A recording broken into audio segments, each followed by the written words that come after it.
শিবের সাথে দেবী পার্বতীর বিয়ে সামনে।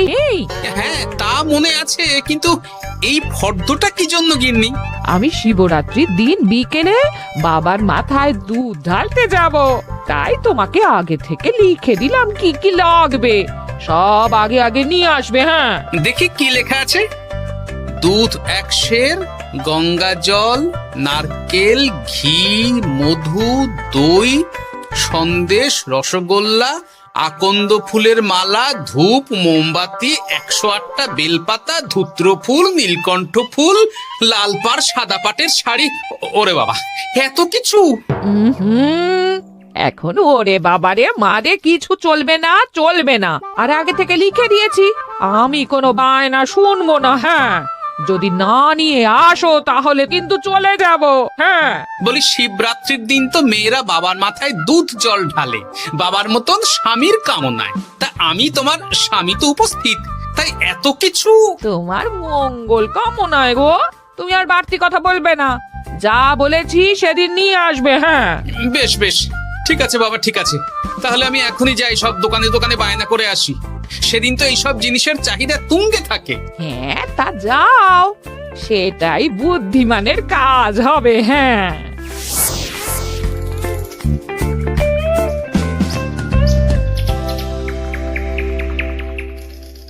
আরে এই তো পুটির বাবা, সকালে রাজসভায় গিয়েছিলে কিন্তু তেমন কোনো কথা হলো না। হ্যাঁ গোপাল দাদা, এখন কি যে করি। ঠিক আছে ঠিক আছে, আমি দেখছি কি ব্যবস্থা করা যায়, বুঝলে। ঠিক আছে গোপাল দাদা, একটু দেখো, বুঝতেই তো পারছো অভাবের সংসার। হ্যাঁ হ্যাঁ, কোনো চিন্তা করো না।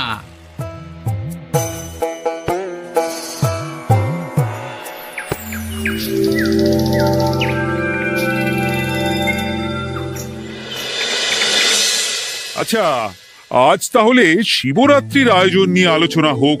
মহারাজ, এসব নিয়ে আপনি চিন্তা করবেন কেন? আরে আমার মতন একজন মন্ত্রী থাকতে আপনার মাথা ঘামানোর কোনো দরকারই নেই। না না মহারাজ, একদম মন্ত্রী মশাইকে দায়িত্ব দেবেন না। উনি প্রত্যেকবার দায়িত্ব নিয়ে সব তালগোল করে দেন, আর সব শেষে বলেন আমার ভুল হয়ে গেছে, আমাকে ছেড়ে দিন। এই গোপাল গোপাল, একদম বাজে কথা বলবে না। আমি এখন ভালো হয়ে গেছি। ভালো না কালো? মহারাজ মহারাজ, আপনি আমাকে দায়িত্ব দিন, আমি সব সামলে দেব। সব কাজ সবাই মিলে করলেই তো ভালো। পুজো পাঠের দায়িত্ব আমার, বাকি আমি জানি না। সে ঠিক আছে, কিন্তু পুজোর জোগাড় অনেক দায়িত্ব, সব হিসেব করে কেনাকাটা করতে হয়। সবচেয়ে বড় ব্যাপার, তার জন্য সৎ হতে হয়। আমি কি অসৎ নাকি? আমি সব দায়িত্ব নেব। না, আমি নেব। আমি নেব। আমি। আহ, চুপ চুপ, একদম চুপ। গোপাল দায়িত্ব নেবে না মন্ত্রী, সেটা তো বিচার করতে হবে। কিভাবে বিচার করবেন মহারাজ? হ্যাঁ, একটা বুদ্ধির পরীক্ষা নেওয়া হবে। আমি এখন গোপালের চেয়ে অনেক বুদ্ধিমান হয়ে গেছি। তাহলে তো ভালো, তুমি গোপালের বুদ্ধির পরীক্ষা নাও। যদি গোপাল জিতে যায় তাহলে গোপালই দায়িত্ব পাবে, নইলে তুমি। ঠিক আছে, আমি এক্ষুনি প্রশ্ন করছি। হ্যাঁ হ্যাঁ, করুন করুন। হ্যাঁ, এমন কি জিনিস যা তুমি যতই খাও পেট ভরবে না? বাবা, মন্ত্রী কি প্রশ্ন করলে! গোপাল, বলো বলো বলো। এবার জমবে মজা। বেশ, তাহলে বলি। হ্যাঁ, বলো বলো। উত্তর হলো বাতাস। যতই খাও পেট ভরে না। গোপালের কি বুদ্ধি! ও মন্ত্রী মশাই, গোপাল তো প্রথম দানেই বাজিমাত করে দিল। হ্যাঁ, প্রথমটা তো সহজ ছিল। ঠিক আছে, এতই যদি বুদ্ধিমান হও তাহলে আরেকটা পরীক্ষা দাও। হ্যাঁ মন্ত্রী, বলো। এবার আপনারা একটু অপেক্ষা করুন, আমি আসছি।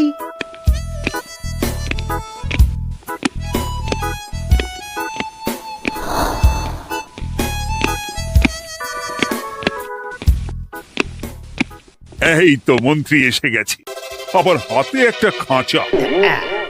এই নাও গোপাল, এই খাঁচায় একটি অদৃশ্য মুরগি আছে।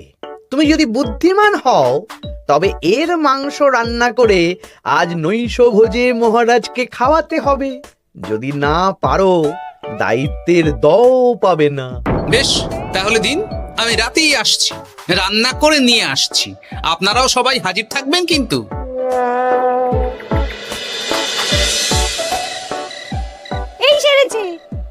যে এখনো এলো না, গোপাল নির্ঘাত ফেসেছে।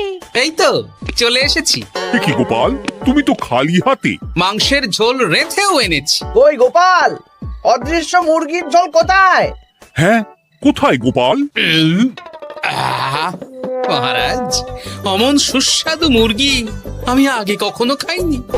আমি সেটা রান্না করে রাজপ্রাসাদের প্রধান ফটকের বাইরে রেখে এসেছি। মস্করা হচ্ছে? চলুন তো গিয়ে দেখি। হ্যাঁ, চলো তো।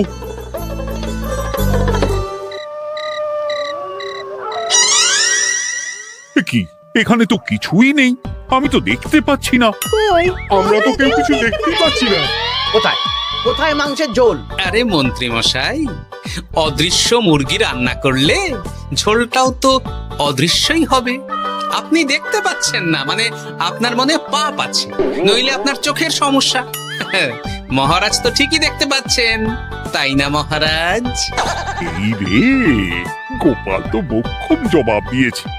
হ্যাঁ হ্যাঁ, চমৎকার ঘ্রাণ বেরোচ্ছে। মন্ত্রী, তুমি দেখতে পাচ্ছ না কেন? ইয়ে না, মানে ঠিক আছে ঠিক আছে, পাচ্ছি, দেখতে পাচ্ছি। একটু ঝাপসা লাগছে, মনে হয় চোখ দেখাতে হবে। তার মানে গোপাল তো মন্ত্রী মশাইকে পর দুবার হারালো। আর একটা সুযোগ দিন মহারাজ, শেষ সুযোগ। বেশ, দিলাম। গোপালের কিন্তু বিশাল বুদ্ধি। মন্ত্রী, দেখো তো তুমি পারো কিনা, আর এটাই শেষ সুযোগ। মহারাজ, গোপাল যদি এতই বুদ্ধিমান হয়, তবে ও কি বলতে পারবে কাল ভোরে আমার মনে প্রথম কোন চিন্তাটা আসবে? এটা তো খুবই সহজ কথা। কাল ভোরে আপনার মনে প্রথম চিন্তা আসবে মহারাজ যেন দীর্ঘজীবী হন এবং রাজ্যের উন্নতি হোক। এই সেরেছে, এবার তো মহা ফাপড়ে পড়লাম। আমি যদি বলি না, এটা আমার চিন্তা ছিল না, তবে মহারাজের কাছে গর্দান যাবে। আর যদি বলি হ্যাঁ, তবে গোপালের বুদ্ধির কাছে আমাকে হার মানতে হবে। কি মন্ত্রী, বলো। হ্যাঁ, ঠিক বলেছ গোপাল, এটাই আমার চিন্তা ছিল। সাবাস গোপাল, সাবাস, কি তীক্ষ্ণ বুদ্ধি। তাহলে এই বুদ্ধির পরীক্ষায় বিজয়ী হলো গোপাল। জয় গোপালের জয়।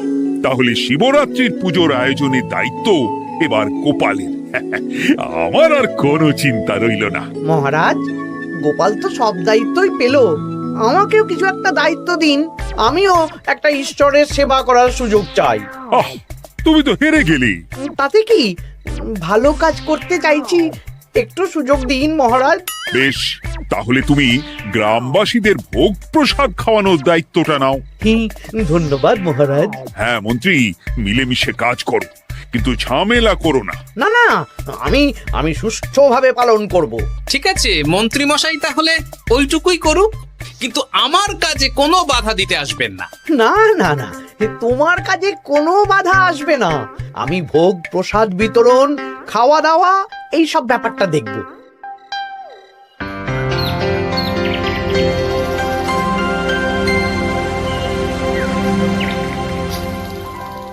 বলুন মন্ত্রী মশাই, সকাল সকাল ডেকে পাঠালেন। শোন বটা ঘটা, এবারে শিবরাত্রি উপলক্ষে যে ভোগ প্রসাদ জনগণের উদ্দেশ্যে বিতরণ হবে, তার পুরো দায়িত্বই আমার। তাতে কি, মহারাজ আয়োজন করেন আর সব রাজ্যবাসী বিনামূল্যে খেয়ে যান। সেই প্রথা এতদিন চালু ছিল, কিন্তু এবার একটু অন্যরকম হবে। কিরকম কিরকম? তোরা দুজন আমার নাম করে সব গরিব প্রজাদের কাছ থেকে ভোগ খাওয়ার জন্য চাঁদা তুলবি। শিব পুজোর চাঁদা? হ্যাঁ দাদা, না মানে ঘটা, খুব সামান্য। বাড়ি আর দোকানগুলোয় যাবি আর মাথা পিছু 1 আনা করে তুলবি, কেমন? বেশ, তারপর বলবি ঢালাও খাওয়ানো হবে, এলাহি আয়োজন। আচ্ছা ঠিক আছে। তবে ভুল করেও কোনো রাজসভাসদদের বাড়ি থেকে বা মান্যিগণ্যি লোকের বাড়ি থেকে এই চাঁদা তুলিস না যেন। না না, বুঝতে পেরেছি, তুলবো না। বলবি সারা রাত পুজো হবে, পরের দিন সকালে হবে প্রসাদ বিতরণ, কেমন?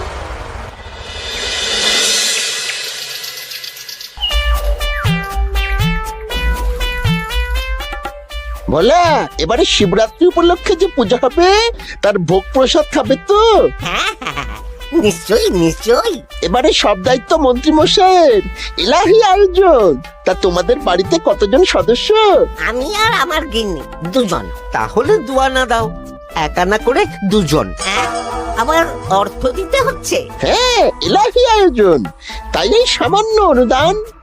আচ্ছা বেশ, এই নাও দুয়ানা। চিন্তা করো না ভোলা, এমন খাওয়ানো হবে না।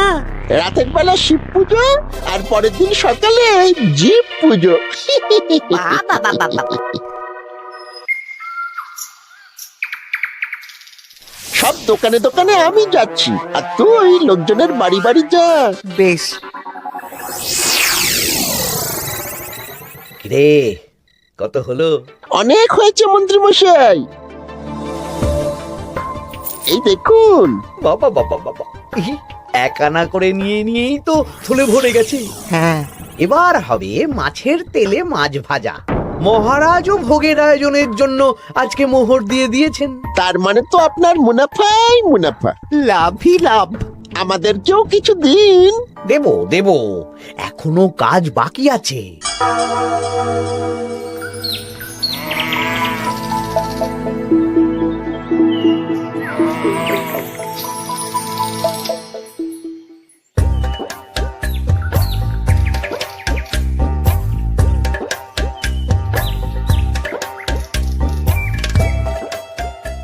আরে গোপাল দাদা যে, এত কিছু কি নিয়ে যাচ্ছ? এই তো শিবরাত্রির পুজো উপলক্ষে দশকর্মার বাজার রাজবাড়ি নিয়ে যাচ্ছি। এবারে তো এলাহি ভোগের আয়োজন। রাতের বেলা শিব পুজো আর পরের দিন সকালে নাকি জীব পুজো। মন্ত্রী মশাই দায়িত্ব নিয়ে খাওয়াচ্ছেন। না না, খাওয়ার আয়োজন তো এমন কিছু নয়। আমি যতদূর জানি ওই খিচুড়ি, আলুর দম, ছেঁচড়া, পায়েস, চাটনি আর একটা করে মিষ্টি। আর যতদূর জানি এই ভোগ খাবার জন্য সব গ্রামবাসী থেকে মাথা পিছু এক আনা করে নিয়েছেন। হ্যাঁ, ভোগের প্রসাদ তো বিনামূল্যে। মন্ত্রীমশাই এক আনা করে মাথা পিছু নিয়েছেন? হ্যাঁ গো, এরকম তো কথা ছিল না। আচ্ছা, আমি দেখছি কি করা যায়। আমি দেখছি।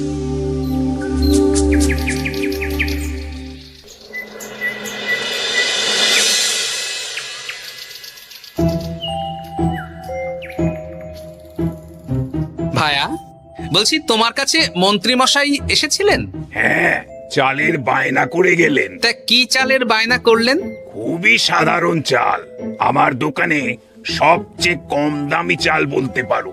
সে চাল তো আমি পুজোর দিন পাঠিয়ে দেব বলেছি। আচ্ছা, কেনাকাটার রসিদপত্র? না না, সেসব হয়নি, শেষে দেব।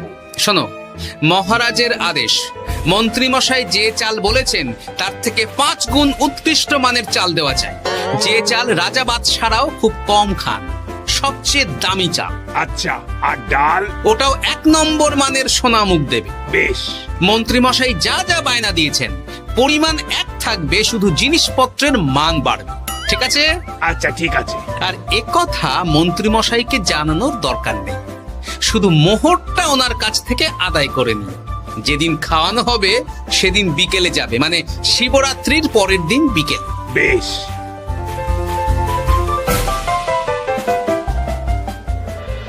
নাও ধরো গিন্নি, যা যা বলেছিলে সব কিনে এনেছি। এবার আমি মন্দিরে গেলাম, কেমন? ঠিক আছে গো, তুমি কি ভালো। দীক্ষেতা, চললাম এখন ভিড় সামলাতে।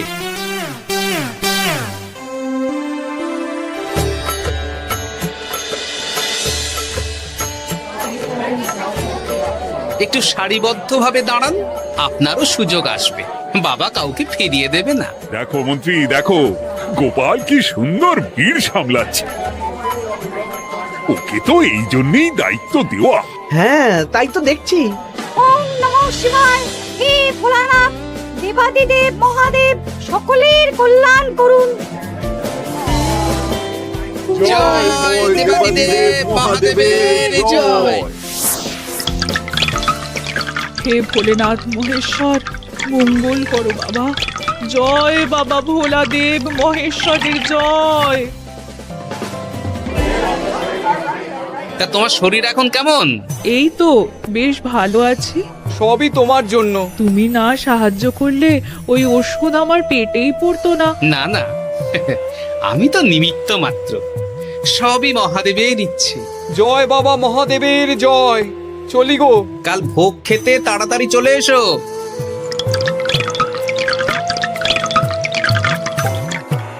জয় দেবাদিদেব মহাদেবের জয়।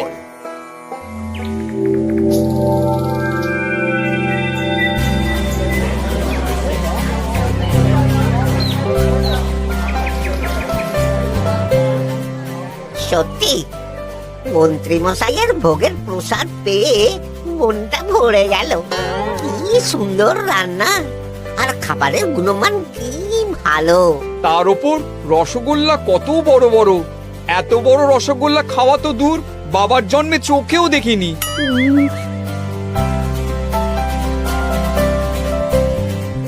এই সেরেছে।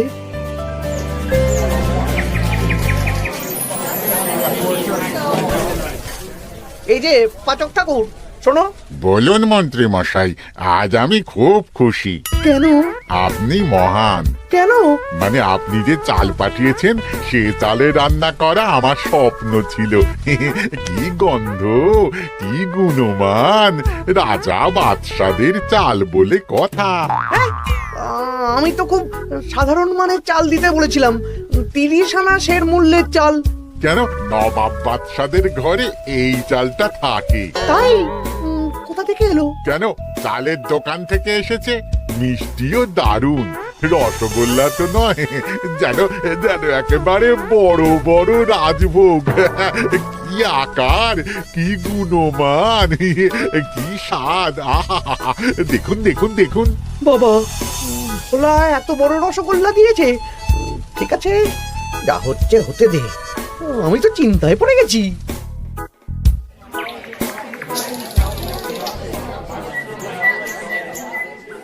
মন্ত্রী, তুমি কি করেছো?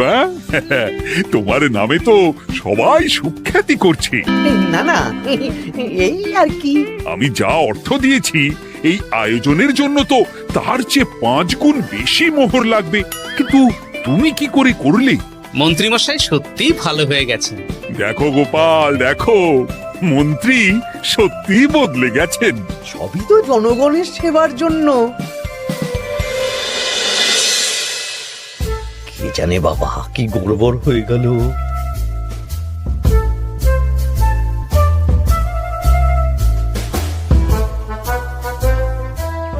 মন্ত্রী মশাই, বকেয়া পাওনা নিতে এলাম।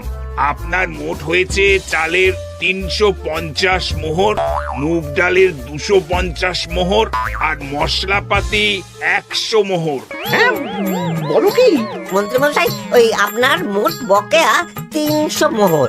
আর আমার এই 150 মোহর। হ্যাঁ, চলুন মহারাজ, একটু মন্ত্রীমশাইয়ের বাড়ির দিকে ঢু মেরে আসি। চল। চলুন, ওনাকে গিয়ে ধন্যবাদ জানিয়ে আসি। এই না না না, আরে আরে আমি কি করে দেব? আমি কি চন্দ্রমুখী আলু দিতে বলেছিলাম? আমি কি করে দেব? না না, ও আপনাকে দিতেই হবে। হ্যাঁ, কি বলছো মন্ত্রী? তুমি এত ভালো কাজ করেছো, এত বড় মুখ করে সকালে বললে যে সবই জনগণের সেবার জন্য। আরে আমি কিভাবে জানবো যে এত খরচ হয়ে যাবে? কেন মন্ত্রীমশাই, আপনি তো গ্রামবাসীদের থেকে অর্থ নিয়েছেন, মাথা পিছু 1 আনা করে।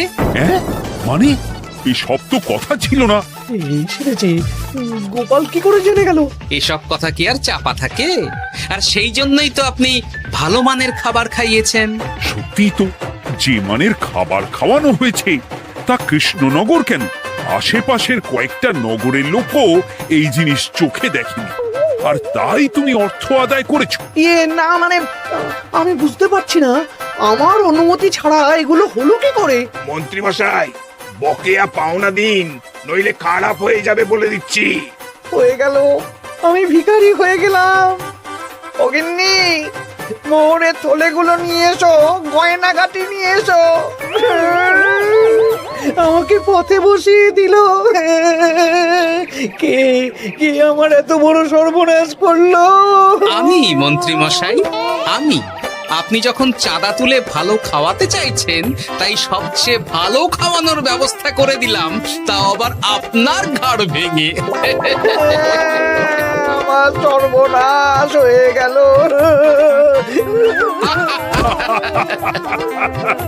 জয় মহাদেবের জয়।